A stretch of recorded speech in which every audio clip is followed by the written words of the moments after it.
my sex, I've done my best to stay away from these films. Sorry, you guys. I kind of got it all mixed up. Hold up. That's gonna be okay. There you go. I'm not perfect there. And we learned two things. One, that she's just moved to Washington to live with her dad. And we learned two things.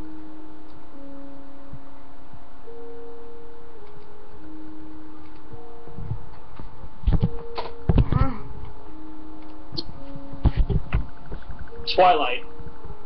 That's right, the fiction phenomenon that has won the hearts of women everywhere and caused millions of boyfriends to suffer in the process. I'll admit, like most members of my sex, I've done my best to stay away from these films and the books they're based on, but as Stephanie Meyers has become a best-selling author, there has to be something that has made this franchise such a sensation. So, let's see if we can find out what that something is.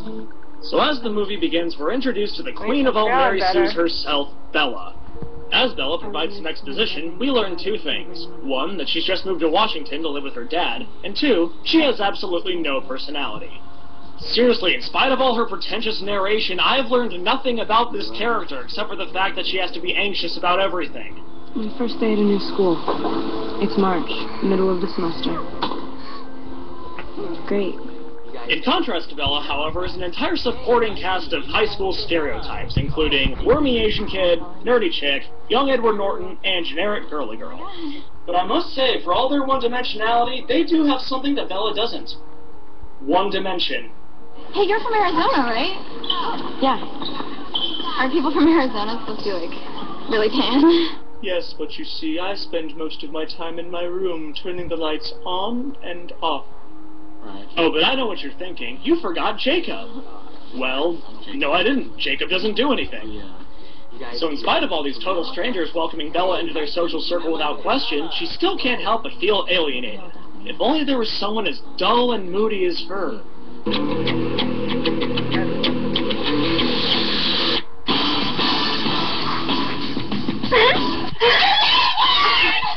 How did you get in my room? We could smell him. Get out! So as Bella and Edward are paired up as lab partners, we see that they enjoy all the same things, like staring blankly, and staring blankly. But alike as they are, Edward seems to want nothing to do with Bella, so much so that he disappears for an entire week, which of course brings her world crashing down. But tell me more about your school. Now, what are the kids like?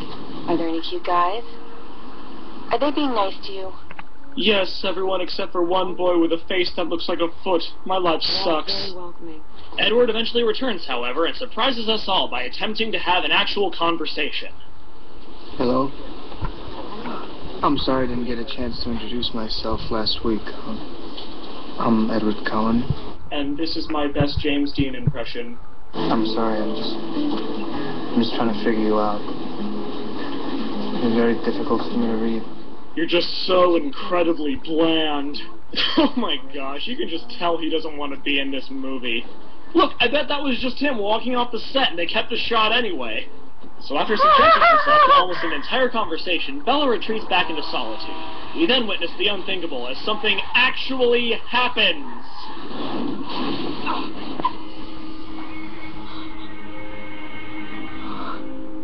I have to go now. My planet needs me.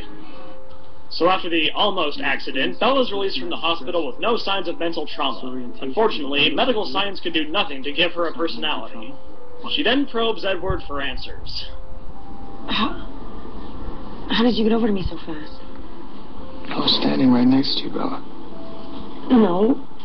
You were next to your car. Across the lot. No, I wasn't. Yes, you were. No, I wasn't. Yes, you were. No, I wasn't. Yes, you were. Shut up! You're not gonna let this go, are you? No. Well, then I hope you enjoy disappointment. I'm watching this movie, aren't I? So, in spite of the fact that he's a total a-hole, Bella can't seem to get over her fascination with Edward. Meanwhile, she treats people who are actually nice to her like crap, like young Edward Norton here. Do you want to go? Prom? With me? Choose your answer carefully. You won't like him when he's angry.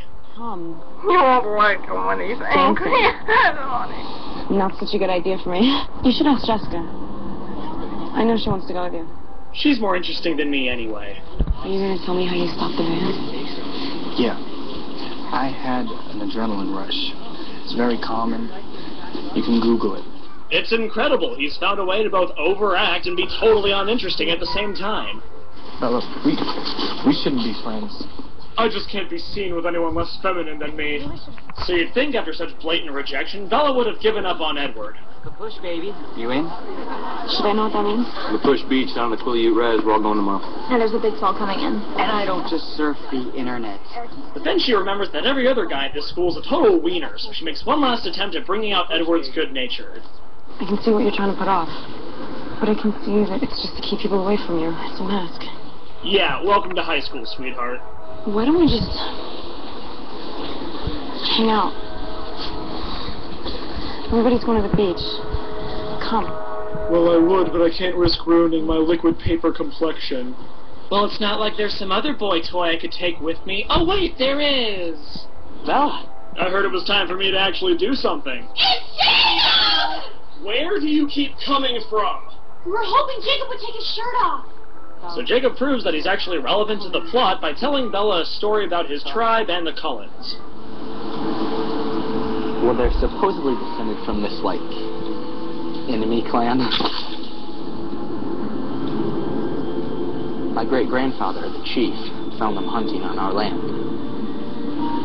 But they claimed to be something different, so we made a treaty with them. If they promised to stay off twilght lands, then we wouldn't expose what they really were to the palefaces. What are they really? It's just a story, Bella.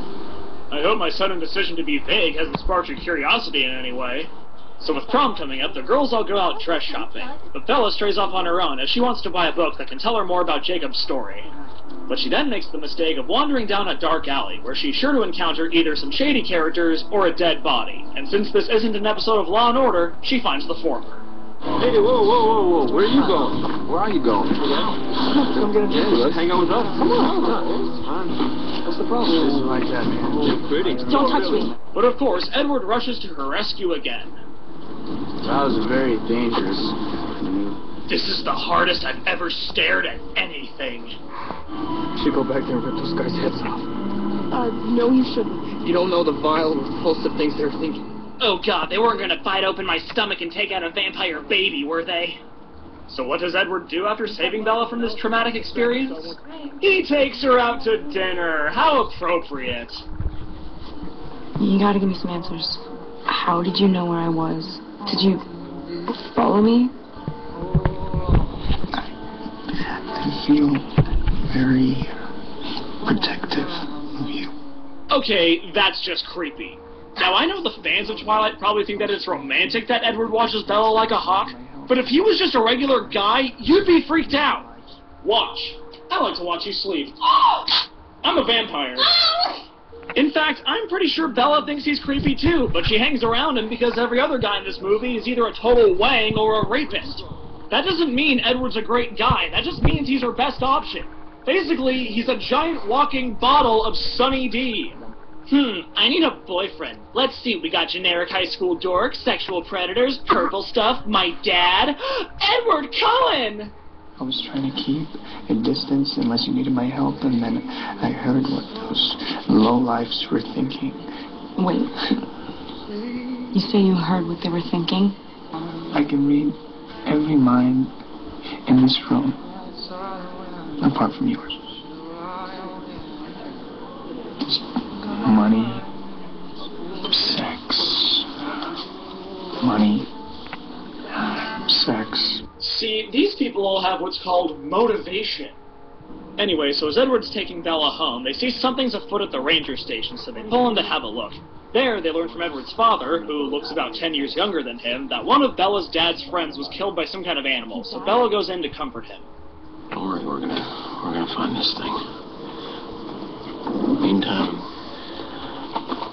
I want you to carry this with you. Yeah, Dad, this will be a huge help against the bear or wolf or whatever the hell it is you're looking for.